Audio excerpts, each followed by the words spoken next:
some of the Christmas decorations. We'll see if we can be in touch. Hi, Ms. Obama and Mrs. Obama.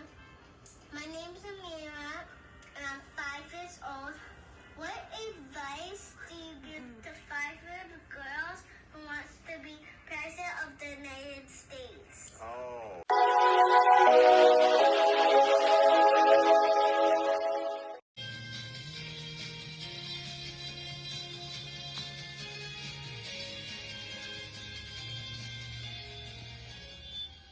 Philadelphia!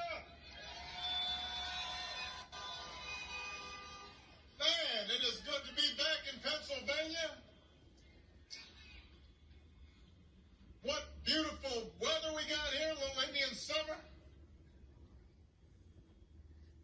You know, I know the president spent some time in Erie last night, and apparently he complained about having to travel here. Then he cut the event short. Poor guy. I don't feel that way. I love coming to Pennsylvania. You guys delivered for me twice, and I am back here tonight to ask you to deliver the White House for Joe Biden and Kamala Harris.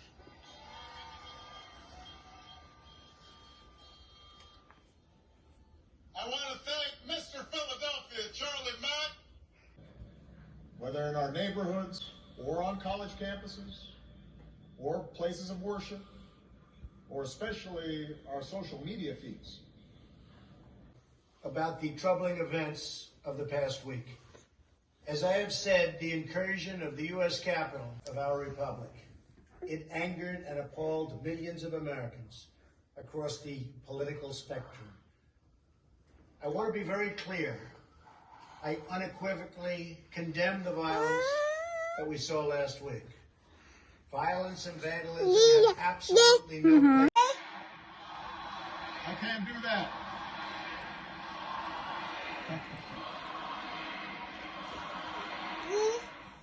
After my election, there was talk of a post-racial America. And such a vision, however well intended, was never realistic. Race remains a potent and often divisive force in our society. If you're tired of arguing with strangers on the internet, I want to speak to you tonight about the troubling events of the past week. As I have said, the incursion of the U.S. Capitol struck at the very heart of our republic. It angered and appalled millions of Americans across the political spectrum. I want to be very clear. I unequivocally condemn the violence that we saw last week. Violence and vandalism have absolutely no place in our country and no place in our movement. Making America great again has always been about defending the rule of law, supporting the men and women of law enforcement, and upholding our nation's most sacred.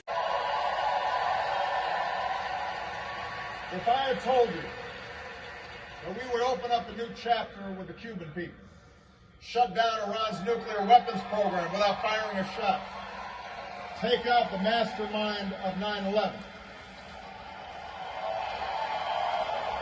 If I had told you that we would win marriage equality and secure the right to health insurance for another 20 million of our fellow citizens.